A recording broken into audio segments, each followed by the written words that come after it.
Awesome. Welcome, everybody. Thanks, everyone, for tuning in. We still have a bunch more people joining, and I can kind of see more and more people getting excited and introducing themselves. So if you haven't already done that, don't hesitate to do so in the chat. We love to see people joining in from all around the world, so it's really, really exciting to see that. And as always, this is an interactive session. If you guys have any questions for Cathy, don't hesitate to drop those in the Q&A. And we'll have some time later in the session to get to the ones that come through. So the sooner that you get those in, the better that you'll be able to get that chance to speak. So don't hesitate to smash that down below. We already have a few questions that are coming through. So with that, we're gonna get started. So welcome, everybody. This is the AMA with Cathy Pearl, the design manager on Google Assistant, one of the best and most well-known voice pioneers in the space, and also happens to be one of our newest Voiceflow investors. So thank you so much, Cathy, for being with us today. Thank you so much for having me. I'm very excited to be here and see all the amazing places. I can't believe all the amazing places people are joining in from today. This is like my favorite thing about community and voice, and then all of these different people from all around the world. It's always so exciting. And probably one of the best things about online events. So it's great to see everyone tuning in. Awesome. So today, for anybody who's new, welcome. This is a session that we put on whenever we have the ability to tune in with amazing experts in the space like Cathy, and it's hosted by Voiceflow. And for those of you who are unfamiliar with that, we are an easy way for people to design, prototype, and launch conversation experiences across just about any channel. And today, we're all about trying to make that easier, more accessible, and a better workflow for designers and their teams. So if you have any questions about that, or you're looking to try out something new, don't hesitate to visit us at voiceflow.com and check it out for yourself. But today, we're not here for that. We're not here necessarily just to talk about our channels, even though if you have any questions or if you have anything that you need, you can get in touch with us at any of these channels. In fact, today, we're really more so here to talk about Cathy, her experience, and I'm here to moderate and make that a little bit easier. So for those of you who we haven't met before, my name is Emily. I am the head of growth at Voiceflow, and I'll be your moderator for today. But our guest of honor is definitely Cathy Pearl. She is an amazing person in the space, unbelievably helpful, and for a lot of people, also the very first point of contact and very first reference point with her long-standing, I guess we've just discussed, four-year-old book, where many people have been able to really just get exposed to the space, understand the nuances, and get started in conversation design. So we're incredibly excited to have her here today to talk about her experience. Do you mind giving us a quick intro, Cathy? Well, thank you for the very kind words. Yeah, for anyone who's not familiar, my name is Cathy, and I've been involved in the voice user interface space for, gosh, over 20 years now. We used to call it voice user interfaces, not conversation design, but I got my start working on automated phone systems, IVRs, and really learned a lot of the tips and tricks for when you have a conversation with a computer. You know, what are the things you need to do? And since then, I've gotten to work in a few different areas, working in some startups where we developed conversations, kind of like choose your own adventure with pre-recorded actors on a variety of subjects like how to get a first date, to a healthcare startup with a conversational nurse avatar to help people with chronic health conditions. So I think there's a lot of different ways that conversational experiences can hopefully help users. And I'm excited to see what questions we have today. Awesome. So with that, I've already seen a bunch of people drop their questions in the Q&A, but if you guys have any as they come up, don't hesitate to add those by clicking the Q&A function at the bottom, and let's get started. So thanks to everybody who submitted their questions early. We have a bunch of them ready and queued up, so excited to kind of get through as many as we can. The first one today is, as the voice industry matures, what niches do you see as the biggest opportunities for startups to get started? Well, Paul, I think if I had the answer to this question, I would go make a bunch of startups and make a bunch of money. I don't think there's really one single answer to this. I think there's a lot of different opportunities, but the way that I would look for it is sometimes I see people make the mistake of looking at the technology first and the problem second. So they're like, oh, voice is cool. We need to do it. I'll make this cool app. It'll be great. And then there's no audience, there's no customers. So really, it's really about the research. It's about what are the problems that people are experiencing today? And is there anything we can do with a conversational experience to meet that need? And that can be all kinds of things, but one place, of course, is places where there's customer service or places where people need to talk to somebody, but we don't have enough humans to fill that role. For example, an intake form for a healthcare organization, where the intake form maybe is fairly straightforward, but you don't have enough people to answer the chat or the phones to do that. And so you could take that portion and allow the humans to do the more, the real human to human care that we need. So again, it's identify the problem first and then determine if the technology can help it. And most of all, it should be a place where you can have a conversation about this thing. Could you talk to a person about this problem? Then that might be a good fit for your conversational startup. Awesome. Thanks, Cathy. The next question is from Basil. How do you handle when a designer makes an error that puts a project behind schedule? Gosh, I'm really curious about what this error could be. I think that I want to dig in and be like, well, what happened? Because a lot of times I feel like the errors are because the schedule and the expectations were not set accordingly. So for example, we might not give enough time for the design phase. We might not allow the designer to have access to important research to help them make design decisions. We might not allow the designer and the engineer to talk early enough in the process. But if I just take this question at face value, basically it's just like in life, everyone makes mistakes, and you can. I think that Google, for example, we have a pretty good philosophy where we don't try to blame the person if something goes wrong. We try to examine what was the system that allowed this to occur, and is there something we can do in the future to prevent it from happening? Because a lot of times it's just something in the process where you didn't have enough time, you felt pressured, you didn't have the information you needed, you didn't have access to the people you wanted to talk to.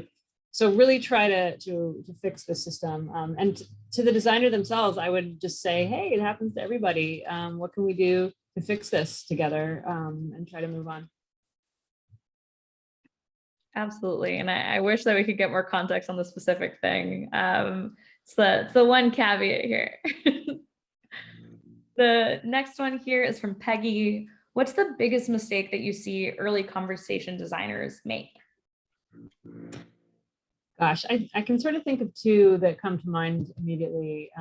One is, and this isn't just conversation design, this is something I think for any UX designer, which is where when you're fresh into design and you think that, oh, you're going to create a beautiful design and you're going to hand it to your development team and they're going to do exactly what you said, no problem, which rarely happens. It's really more of a back and forth. It's an iteration, and your design is going to take on a life of its own as it goes through the development process. And you realize, what do we have time to build? What can the technology support? So that's one aspect. And I think the other aspect is that when you don't quite realize yet that people are going to say all kinds of different things that you don't expect, and you think you've written this beautiful prompt where you've asked your question and it's so clear, and you're going to have your grammar that has the exact set of things that someone's going to say, no problem. And then they go off and say all these other things, and you're like, what's wrong with these people? But that's really what you as a designer need to handle. You need to anticipate that people are going to say different things than you planned for. And you have to handle that, and you have to make sure that you're able to deal with that in a graceful way. So knowing that people are going to react in a different way than you planned for to your design, being ready for that. Awesome. The next one comes from Matthew, and he says, what's a piece of advice that you give to someone transitioning to conversation design from product design? I think this is something that I'm trying to get better at myself, which is to put my product manager hat on more often, because I usually have my UX hat on and I'm very like, what's best for the user? What's going to work best for the user? Not that the product manager doesn't think about that, but the product manager is also really contemplating what's best for the business. How are we going to have a successful launch? How are we going to meet our business needs? Because maybe we don't want to talk about that stuff, but if you don't have a business, if you don't have income, if you don't have customers, it doesn't matter how good your design is because it won't be successful. So really it's about shifting the focus, not away from users, but really adding in that, like, from a business perspective and my product goals, which may be beyond this one feature or this one design, how is it going to fit into the bigger ecosystem? And just making sure that you speak the language, not just of design, but of the developers too. And really everyone should attempt to do this, is to try and understand, the other roles. Because developers also have their own pressures, their own goals, their own things that they have to get done. And making sure that you're bridging that gap, making sure you're helping everyone communicate together, making sure everyone knows the plan and there's no surprises, are some of the things product manager really needs to do. Great. The next one is, how do you balance creating an easy voice interface without asking too many questions to your end user? Which I think is definitely always a battle with UX.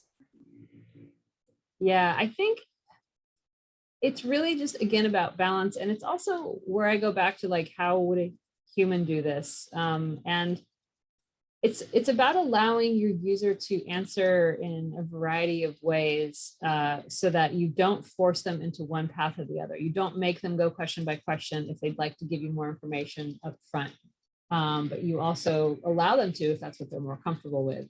So, and it's also, again, back to research, where maybe you can do 10 things for the user, but really there's one thing that 80% of your users want to do. So maybe you start off by saying, hey, is this thing what you want to do? And 80% of your users go off that way. And then you get into the next phase and you can help the users, go down this other path.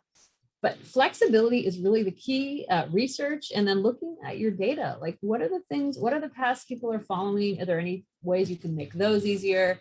And just, follow the data there. Great. The next is also from somebody who's new, getting started in CXD, and definitely a shout out to your book as well. What would you add if you were putting out a new edition to your existing book? Oh gosh, there's so many so many things that could be added now, because this book was written in 2016 when there was an Alexa, but Google Assistant hadn't even really come out yet. One thing certainly is more multimodal focus.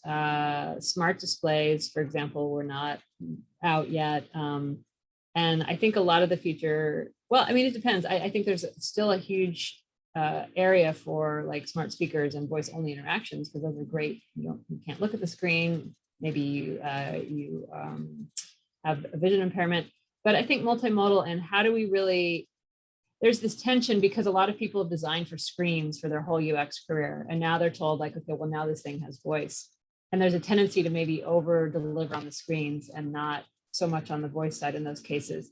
And so I would want to talk a lot about, like, what's the integration like? How do you do a fluid experience where you take advantage of the best parts that voice has to offer and support that with the best things that, graphical interface has to offer, and put those together so they don't feel clunky and sort of glued on top of each other. So multimodal is, I think, an area I'd really want to explore more. Is there, out of curiosity, like a standout multimodal experience that you think has been done really, really well that people could check out? Oh, now I'm on the spot. Gosh, that is a really good question. I think some of the games, I think, have done the best job at this, where they really try to allow the user to have a hands-free interaction, while adding visuals that, if you are going to look at the screen, really enhance that experience, without trying to detract. But it's hard for me to come up with a specific one right now. No worries. I'm always curious to kind of see where other people go to kind of go get inspiration. Yeah. The next one comes from James, who is a speech language pathologist. So definitely an interesting angle to see how voice interprets that. How do you see voice apps being accessible or being able to recognize disordered speech, like stuttering? For context, he'd love to create an experience that complements speech therapy. Love this question so much. I'm going to mention a couple of Google efforts, actually. There's one called Project Euphonia, EUPHONIA. They've been working primarily first on folks whose speech is a little harder to understand, who may be people who are suffering from ALS or may have had a stroke, people with Down syndrome. Sometimes those folks, voice assistants just don't understand them as well. And so Project Euphonia is building new speech recognition models for that. And they're starting to get into this type of thing as well, stuttering. Also, I saw an announcement that Google released a new data training set for disfluencies, which includes stuttering. It includes a variety of things when people, when you use disfluencies like and to make sure we handle those. Or if you correct yourself, like what's the, I mean, no, the other date, or, you know, what we think of more as standard stuttering. So I was excited to see that data set get released. And I think this is just so important because we can't leave people behind. You know, voice technology is becoming more mainstream. It's becoming more helpful, like turning on your lights, doing all these different things. And we need to make sure that everybody is able to use these. And so I'm encouraged to see more companies there's a company called Voiceit who works on this. So we have to build up the speech recognition models is one thing, but also we have to be really careful with our error recovery strategies. So whether someone was unable to be understood because they have a stutter or because they said something we didn't expect or whatever the reason is, we have to do something about that and try to follow up with the user, maybe allow them to say it in a different way. Maybe we need to extend the end pointer, that is the time when we expect the person to be finished talking. We need to add these types of things so that anyone who is misunderstood for whatever reason has a path to recovery and isn't just kind of dumped out like, sorry, I didn't understand you, the end. We have to build in graceful recovery there to allow people to be successful. Maybe sometimes you might, if they're on their phone, you might say, okay, you know, try tapping this button or whatever, and allow other ways to get their task done as well. I absolutely love the point about graceful recovery and accessibility, because it's such a finite way of being able to just guide people back into ways that they can maybe better pronounce things, or that they can still get access to the same skills. And I think that's a wonderful way of putting it. That's great. Thanks so much. The next question comes from Robert. Some think that conversation experience design should be more of a lake than a stream, i.e. kind of wide open where a user can kind of navigate anywhere within. And other people believe that it should be more of a system of fork streams. Where do you stand in terms of structure? We touched a little bit about on this in a previous question. And again, flexibility is the key. I don't think you can do a lake or a stream. You have to kind of have both. And a couple of examples that I like to give. One example is in the context of like a restaurant reservation system, where you might have a fairly, you know, fork stream where you're like, how many people in your party, and do you want inside or outside? And if you say how many people in your party, and your grammar is like, okay, well, they have to say a number here. And then what they say is, do you have any high chairs? Well, that's back to the lake, but it's not an ocean. They're not going to say like, how tall is Barack Obama? They're going to say something in the context of getting a reservation. And so although you may have a directed dialogue, you may say, I'm going to ask this question and then this question and this question, you have to allow people to say and ask things that make sense within that context. Or like, do you have heaters on your patio? That you didn't explicitly ask them, but it's not surprising that they would say it there. So again, it's flexibility. You can try to direct the conversation, but if the user takes it a slightly different way, like we do as humans, you got to roll with it. And it might sound daunting, but again, they're going to talk it's still going to be an enclosed domain generally. And so this is again where you want to get back to research, usability testing, and looking at your data to understand those paths and patterns that will allow that flexibility. Great. The next question comes from comes from Mark, and the question is, what do you think is holding back voice commerce from really taking off, or do you have any thoughts on that? This is another one where if I knew the answer to this, I would like be in really good shape.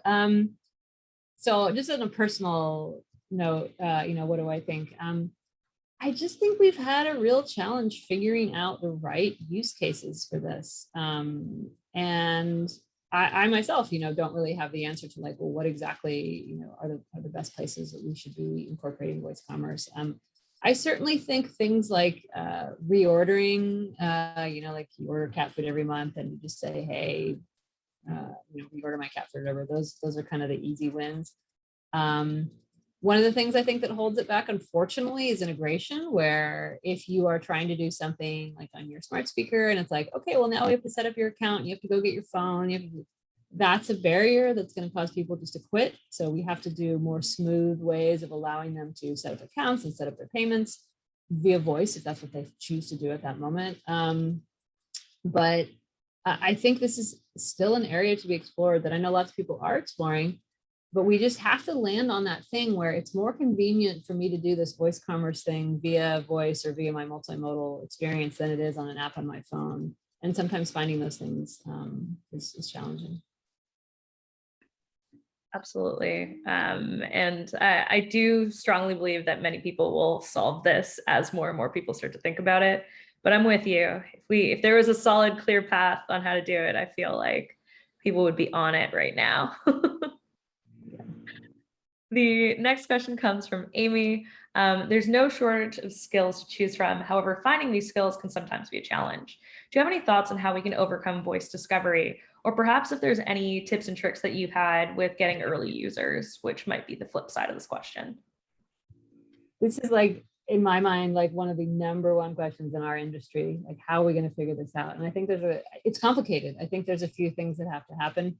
One of the things, which may sound counterintuitive, is that we have to be able to respond to more things on our voice assistants, even if we can't do them.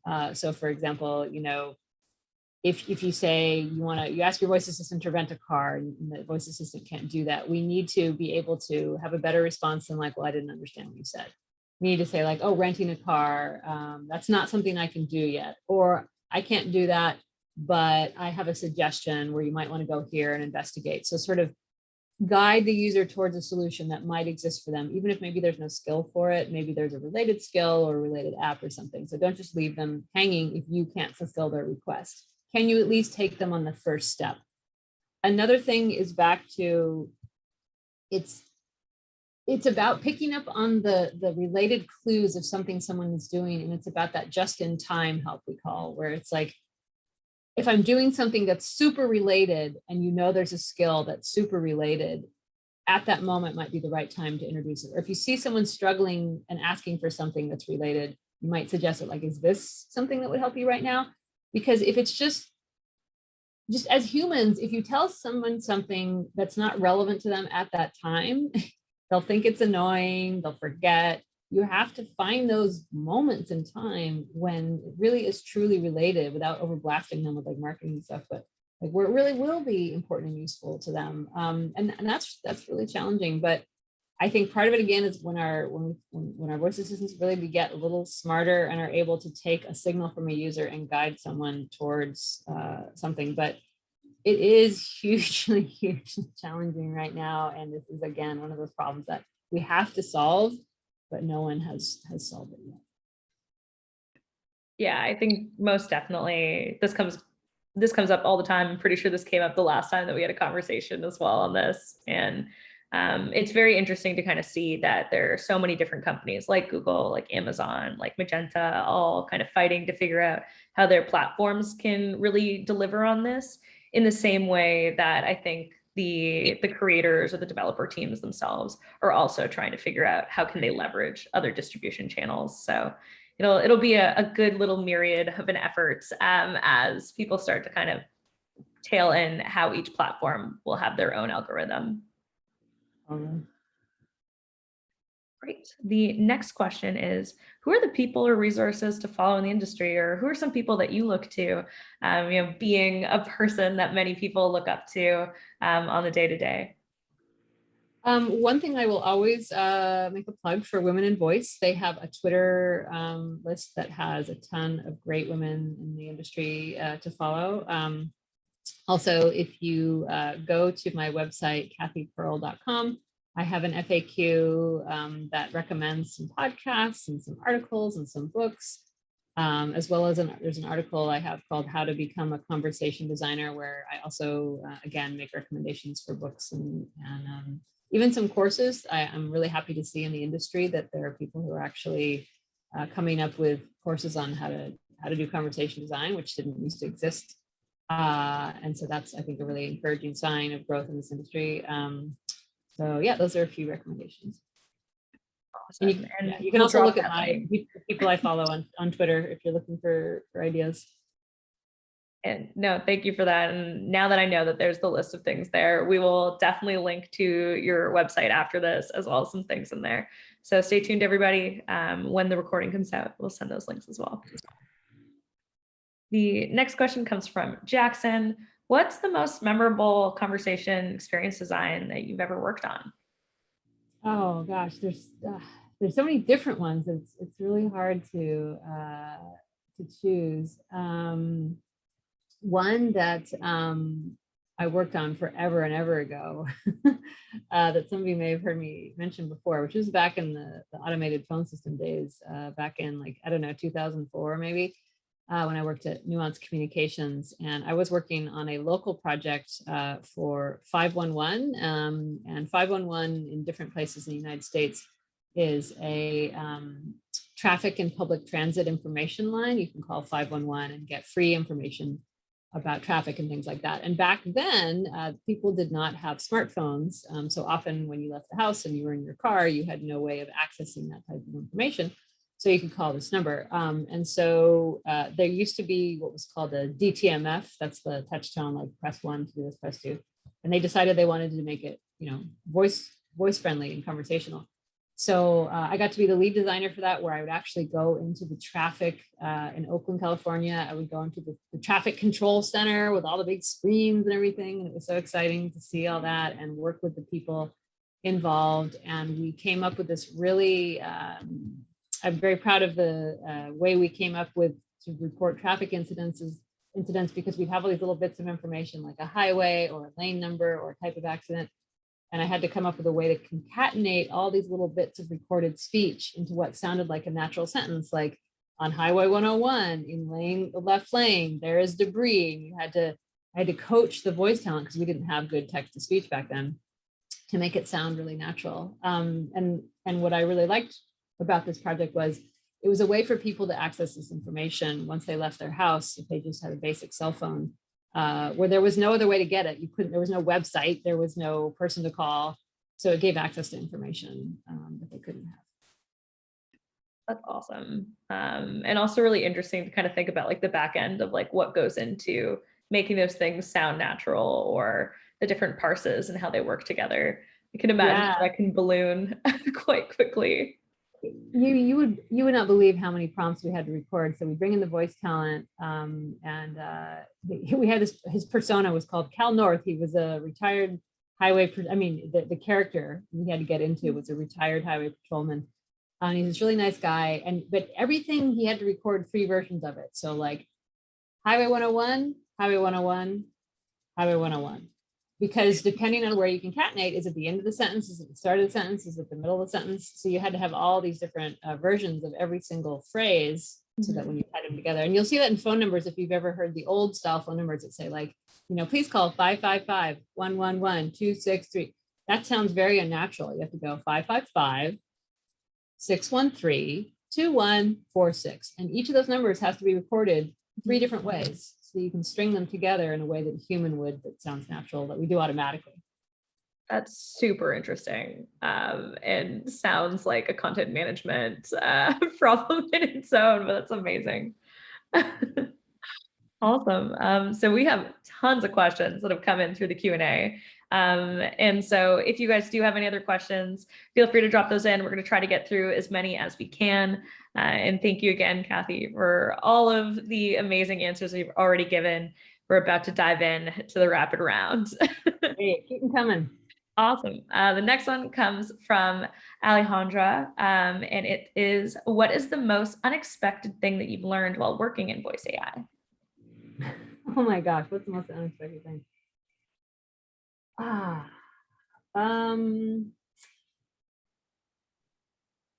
Maybe it's how attached people sometimes get to their voice assistants. And back when I was working at a healthcare startup, people get attached to the avatar. People almost develop a relationship with it, for good or for bad. And it, in a way, it becomes a bit of a companion. And I know even for myself, one time I came home from vacation and I was like, hey, G, I'm home. And it's like, welcome back. And I was like, oh, that feels so good. Like, it's just a computer, right? We all know this. But somehow there's something about it, especially when it has a voice, that really gets people attached in a way that I think you don't get with a regular app or something like that. That's really interesting. I remember a while back when they were in like early stages of Siri, and you could just start to change the voice of your, or default away from Siri herself. And the studies showed that people who took that step of changing a voice and selecting something specific for their own phone felt very attached to that, because it's almost as though like they had chosen that was their phone. Which is an interesting concept of even just like with Google Assistant or with Alexa being part of your home, they're part of your family, they're part of your everyday interaction, which is interesting. Oh, that's really interesting. And at our house, because as you might expect, we have a lot of devices. And I set my Google Assistant voice to a male voice, and then we've got Alexa with the female sounding voice. And because I really I want to distinguish them. Like, I don't, I want the voice to sound very clear who I'm talking to. That's super interesting. I wonder if you could do that on devices. I'm sure you can. I would love to distinguish in between my multiple rooms in my loft as they all enact at the exact same time. The next question comes from Carmen. She asks, how important do you think multilingual voice experiences will become in the near future? And how far is the technology from handling pure multilingual conversations, i.e. like code switching? And then I'll also write at the end, says, thank you, Cathy. I'm a big fan of yours.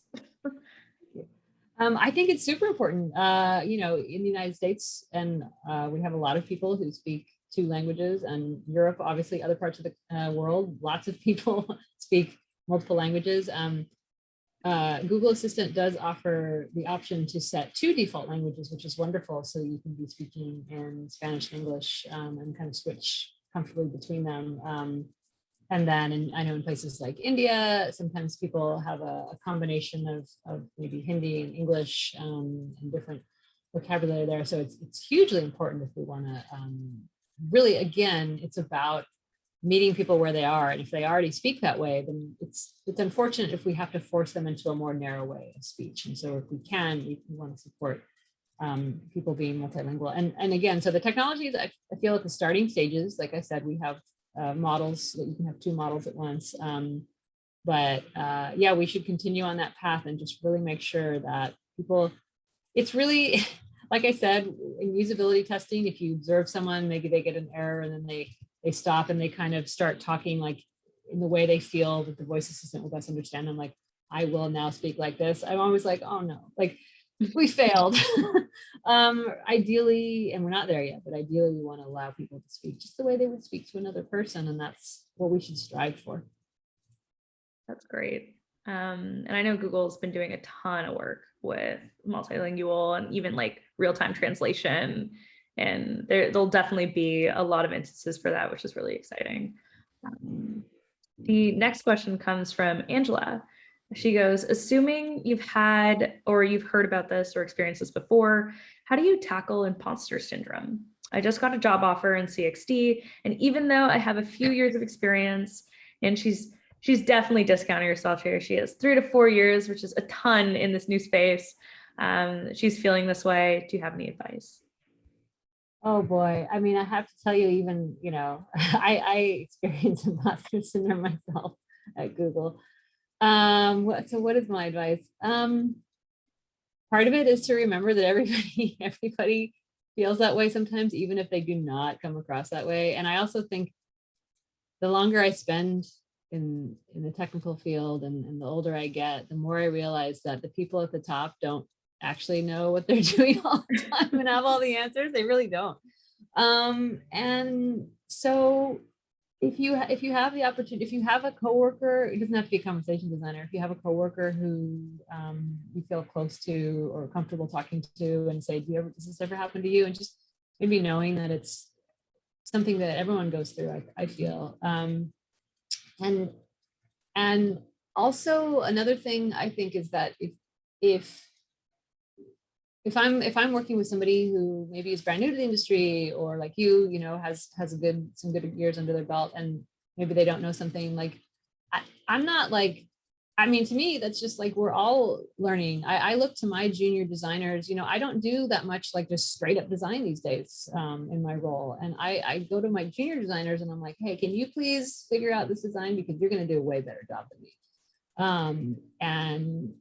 And just reminding yourself that the skills you have right now are important, and somebody like me, who maybe again is doing day-to-day design, may not have those skills as fresh as you do, and you're bringing something to the table that other people aren't. But yeah, talking to people, I think can help alleviate some imposter syndrome, and know that everybody can feel that way sometimes. Absolutely. I think like if there's any common language or common trait that everybody has in every company, is we've all gone through that. So normalizing it's probably the best way. It's a great piece of advice to kind of have a buddy at work, or somebody else to just kind of remind yourself that things are okay. Yeah. Awesome. The next question comes from Braden, and he says, at Voiceflow, we've seen the rise of the AI trainer as a role. And as their role, they continue to update and train the NLU NLP model. Are you seeing this too? And if so, how should CX designers think about AI trainers and best work alongside them? Yeah, this is definitely, I think, a growing area, and not all figured out yet. But the way I try to think about it, and I've also heard some people express like concern, or like, oh no, I'm not going to have a job as a conversation designer anymore, because it's all going to be AI. The path that I see is that there's going to be components of our work, of our design work, that hopefully can be completed or assisted with some machine learning or whatever. Because, you know, look at something like error recovery, which again, I cannot stress how important error recovery is.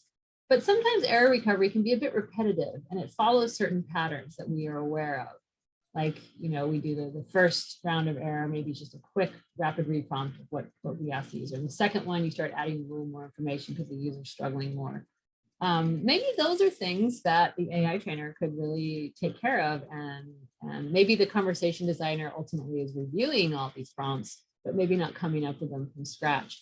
And so I see this AI training as a supplement that maybe can take care of certain aspects and sort of bootstrap some of the design work, so that we don't have to do everything from scratch every time, but can really reuse some of these components that are customized based on what you're asking the user and things like that. And because that's kind of a problem right now in the industry, honestly, is that if you are a company and you hire a conversation designer, or you know you need that, and you're thinking, can I afford that? And because design takes a while to do good design. You know, you can't do that, oh, make a chatbot in 24 hours. It's a terrible chatbot.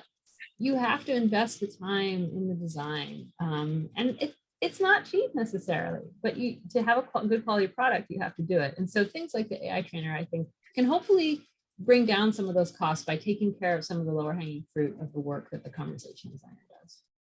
Awesome. The next question comes from Liz.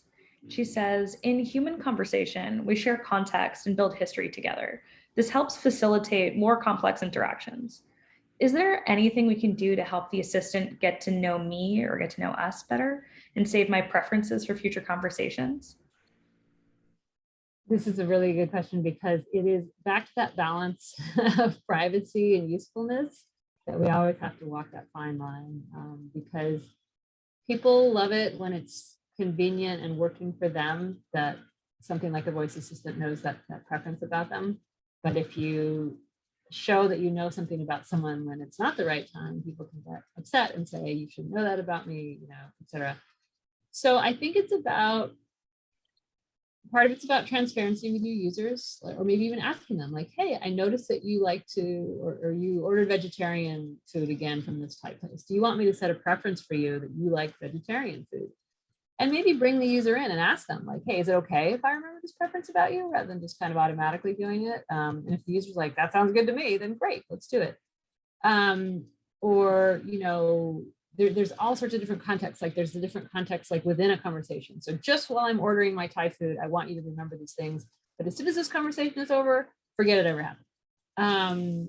And so it's about just being so careful.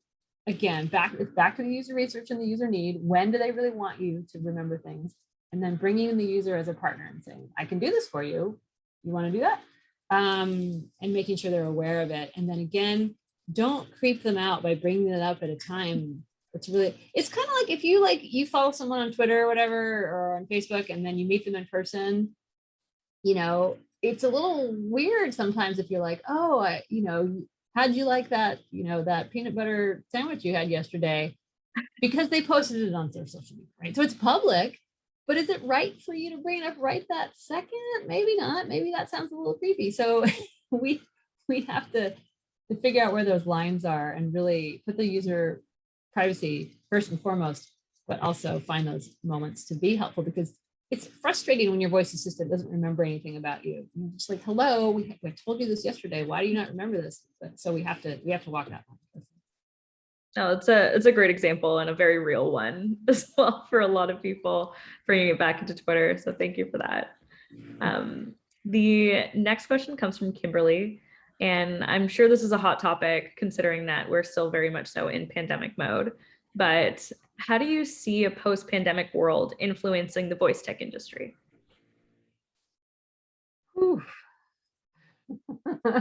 That is a large question. Gosh, I don't know. I think certainly I think that voice technology and conversational technology, so not just voice, but, you know, typing and any way that you're having a conversation with a computer. I think it's just going to continue to get more mainstream. And there are definitely times when I'm out and about in the world and I want to interact with something, like I'm at the store and I want to be like, you know, where is the, you know, the chocolate sauce? Like, I don't want to wander the aisles. I don't want to find a person. And I think there's going to be more moments like that where you just can ask. And as you know, as far as how that relates to the pandemic, I'm not totally sure, other than the fact that we'll be out and about in the world more, hopefully. But I just really still feel strongly that when voice experiences are done right, they can be really helpful in a variety of situations. And I want to expand the places where people can take advantage of that, or, you know, things with the elderly, things in the hospital. Like I love the ideas, and some things that exist like this already, where if you're in a hospital and you can't get out of your hospital bed and the nurses are too busy, to be able to say, like, you know, where's the remote control, or, you know, adjust your bed with your voice, or things like that. Where these little simple things that if you could do them with your voice, could really just be so helpful in the moment, and just finding more of those things. No, that's absolutely great. And as somebody who's like seen that kind of in the hospital and how much voice has like desperately helped a lot of people in that space, it's brilliant to see like those light up moments, although they seem so small, are so meaningful. And I think finding the balance in that is one of the best conversation design problems to solve, because it has so much impact. So that's great. The next question comes from Luma. What was the trickiest linguistic ambiguity or challenge your team faced, and how did you deal with it? This is one of those questions where I'm like, I need to study for this one. Gosh, I think I'm going to go with maybe not a specific example, but a specific type of example, which is disambiguation, which is when someone says something you don't know what they want. For example, they say, "Hey G, Lady Gaga." The reason I say "Hey G" and not the whole thing is because all my devices are going to start going off. I say the full phrase, and yours too. I'm saving you. But you say something like, "Hey G, Lady Gaga." Okay. Well, What do you want? Do you want to listen to your Spotify Lady Gaga music? Do you want a video about Lady Gaga? Do you want news about Lady Gaga? And so you need to have a strategy for that. And maybe, there's a lot of different ways to go. You could just make an assumption like, oh, it must be music. But then perhaps if you have a screen device, maybe you could put some alternative options like, oh, and by the way, like here's a video you could tap on or something. Or here's some news. Here's a news headline you could tap on. Or you could go the route of actually asking, like we do as humans. We might say, oh, Lady Gaga, do you want to listen to music? Do you want to hear news? And so as humans, we use a lot of context to disambiguate. So sometimes I don't have to ask you a question if I know you well, if I know where we're at. Like if we're in a music store and you're saying, where's Lady Gaga? I'm not going to be like, well, she's over there. I'm going to be like, oh, you're looking for an album or whatever. And computers don't always have that context, right? So we have to, again, make that determination between being annoying and asking too many questions when we should already know the answer, and using the context that we do have available. Like maybe you're already listening to Spotify and we're going to say that's a good signal to think you probably want music. And so again, that balancing act where, what do we know about the user? What's the context? What assumptions can we make? But don't always make assumptions. Know when to stop and ask a question. And sometimes I think people are afraid to ask questions because they're like, oh, it's going to be too long if we ask a question. It's going to be annoying people. Humans, we ask questions, even like you might be married to someone for 20 years and they ask for something, you're still going to ask a disambiguating question if you're not sure, right? You don't want to assume things, and we shouldn't be afraid to do that. Awesome. The next question comes from a few people, though the one I'm going to be reading is from Valentina. And it is, if you had to hire a conversation experience designer, what would you be looking for? For example, number of years in the space, number of projects, certifications, etc. I mean, it is true that especially depending on the level, like if I'm looking for a junior designer versus, a higher level, I am going to look at something like how many years of experience they have. But that, I mean, that's only one factor. Really what I'm trying to find out, and it could be from different things. It could be from their experience. It could be from their certifications. It could be from projects they've worked on. It could be just, when I talk to them, what I hear them say. There's a few things that I really want to see from them, regardless of their experience that they have on their resume. I want to know, do you understand that this is a complicated space and that it's not simple to design, and that people, like I mentioned earlier, you might have this beautiful, perfect design that you think is perfect, and people say things that you didn't expect. Are you going to be surprised? Or are you going to be like, oh yeah, I know that. That's why I'm looking at the logs, and that's why I'm going to change my prompts. And flexibility, like knowing that you as the designer don't have it all figured out. You have a good instinct, hopefully good experience, and you're going to start as best you can, but it's going to iterate. It's not going to be perfect out of the gate, and not being frustrated by that, and not being like, oh no, the stupid users, like that's a red flag. Another aspect is really a healthy respect for developers and the development ecosystem and the technology, and knowing that you can't just write a prompt like, how can I help you, and expect the technology to be able to handle everything a user might say. Or knowing that speech recognition, even though it's gotten really good, it still fails. The ASR still fails. What are you going to do about it? There's ambiguity in the language. And understanding also that the world we live in especially like I'm at Google, I'm in a tech company, you have to be flexible. You have to be able to roll with the fact that your design gets changed throughout the process, maybe doesn't even launch. And so that's more like interpersonal stuff. That's more like, can you deal with those types of setbacks? Can you be flexible with your team? Can you communicate really well and not just get on your high horse and say, we must design this way, or that's it? How are you going to work with other people and live in this world that we're in, and think strategically, how can we make our user goal happen, even if my exact design isn't a perfect solution? Great. Yeah, I think that there's a ton of different things that people are looking for, and I'm sure that I think a lot of people have also seen there's a ton of new jobs that a lot of people are posting and kind of changing anything from we're looking for a portfolio to we're looking for a prototype to a video explaining how you would solve a problem. So it's very interesting to see how people solve that. But it's great to hear your take, as I'm sure many people would jump at the opportunity to apply if there was any available jobs. And there are some good articles out there about building a conversation design portfolio. I know I've posted at least one on my Twitter feed in the past, but portfolio, it is important now. It's hard because in the old days, you know, you weren't expected to have a portfolio, just a resume, but a portfolio, and also people get scared about portfolios for voice experiences. Like, well, it's a voice experience. How am I supposed to put that on a visual medium? But there's a lot of different ways to do it. And to Emily's point, when I look at a portfolio, I don't want to see just a beautiful finished launch product screenshot.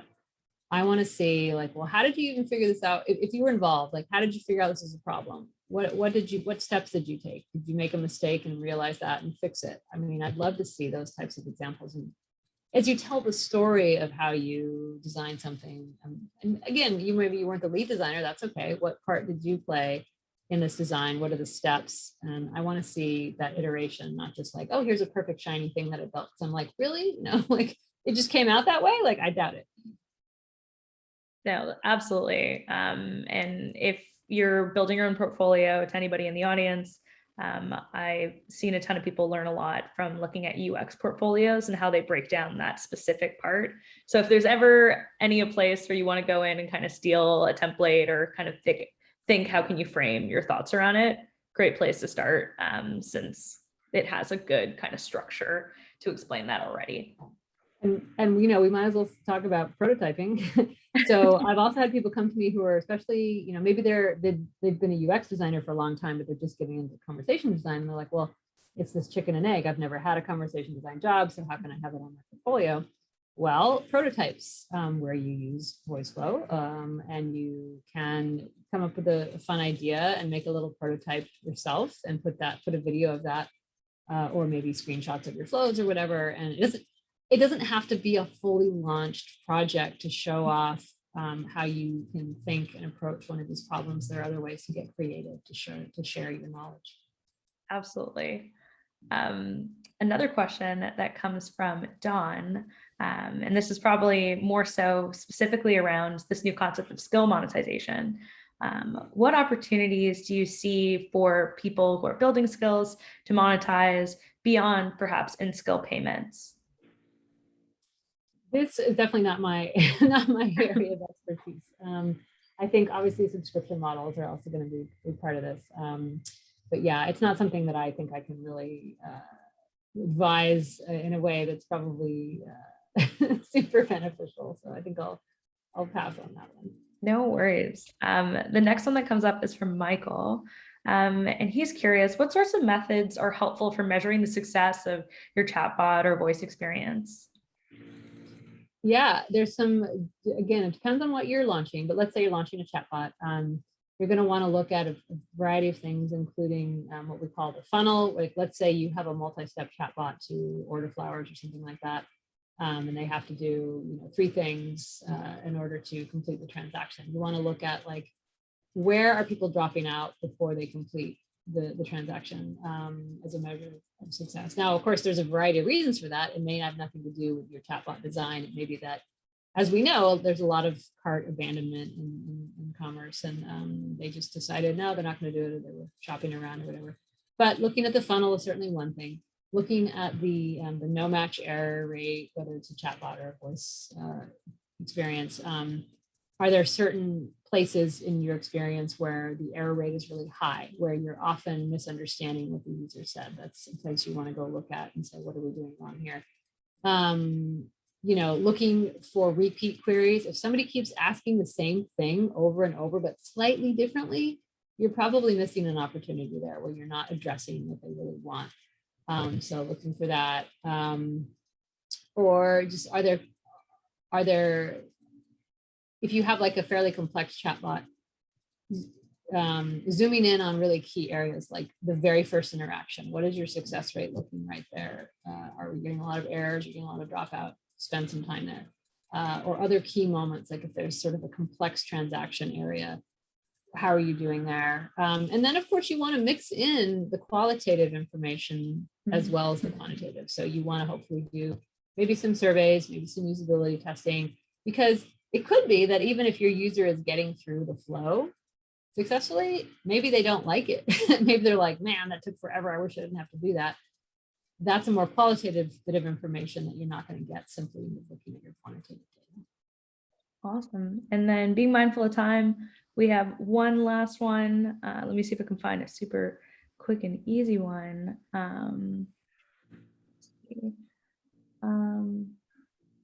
All of them are a little bit meatier than an easy one. So we'll do one more meatier one, and then we'll kind of call it from there. But the last one is coming from Ben. In which kind of scenarios would simply posting a structured FAQ document, web page, or docs repository be a better solution than building a conversational UI with the same content? For example, if there's no dynamic skills or features planned with VUI, is the conversational experience still worth the investment to build and launch? How do you assess? I mean, sort of in the ideal world, I would say you want both, because you want multiple channels for your user to access, and they may like looking at FAQs, they may like using their voice to ask questions. You know, that would be ideal. But if you're not sure if you can afford that or want to invest the time, how do you decide? Gosh, I think part of it is like, where are your users at already? Are they already spending a lot of time on your website or where the FAQ lives? Maybe they're happy with that. Or do you notice that a lot of them are using your chatbot on your website or something like that? Like, where do you see a signal from your users? And of course, you could also do some experiments where you build a small prototype and test it out and roll it out to like a small number of users and see if they like it. So you have to decide, you know, I know it's tricky to decide where to invest your resources, it's completely limited, but ideally you'd want to have multiple channel access for your information so that users can get to it wherever they are.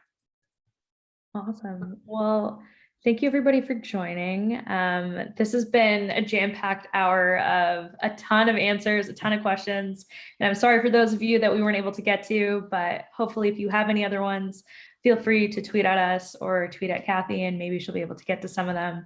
And for those of you who are unfamiliar and you have any other questions or any things that you'd like to ask about prototyping or getting started, don't hesitate to join our community. You can do so at bit.ly/VF community, and we'd be happy to help.